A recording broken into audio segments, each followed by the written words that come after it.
કેટલી બધી ભેગી કરી તને એ ના પૂછાય કે મેં મિલકત ભરી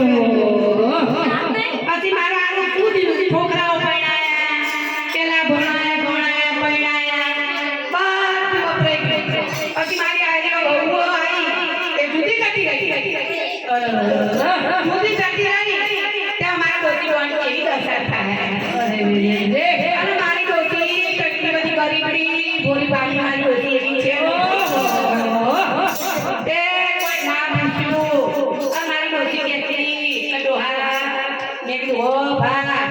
તમે થોડી મિલકત રાખો પણ મને એવું હતું કે મારા દીકરાઓ તો મને આવું નહીં કરે ને મારા ડોહાએ માન્યું નહીં મારી ડોશીની વાત માની નહીં તે ના જ માની પછી મારી દશા કેવી થાય છે જોજો હું ભાઈ મારો મોટો થાય છે એટલે પગમાં પતાવું છું તો ઈને દો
જઈશું. પણ એવું ના બોલતી તમને ખીચડી કઢી નહીં કરતી ના, એ તો ભાઈ ખાવી જ પડશે ને. ડોસી કે ડોહાઉના ભાતી થઈ ડોસી કે ડોહાઉના ભાતી થઈ ડોસી કે ડોસી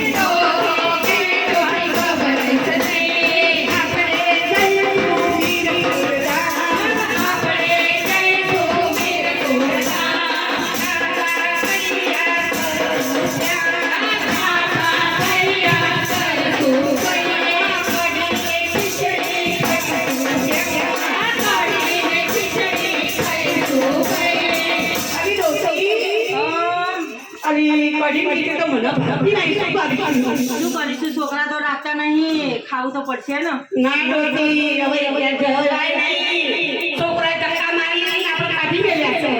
હવે શું કરીશું? પગ તો ઉપાય કરવો પડશે ડોસી કોના ડોહા તમે કોઈ તો આપણે ઘેર જઈએ તો આપણે ના કપાય ના કપાય અને ગોંધા લોકો કરી ઉડાડે તે બધા મુજબ ભેગા ડોસી તે કેવું આપવું પડ્યું બરાબર આપણે જઈએ રેવા દઈએ હા ડોસી કે ડોહાઉની થઈ ડોસી કે ડોહાઉની થઈ ડોકે ડોસી ખબર નહીં ડોકે ડોસી ખબર નહીં કોણથી મકાન કહું છું બોલો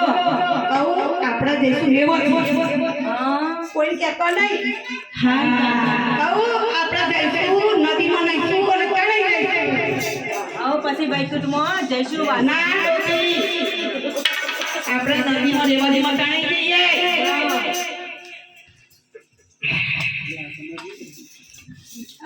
ભાઈ તમે રેવાદી ગયા અને નદીમાં જઈ અને ચડાઈ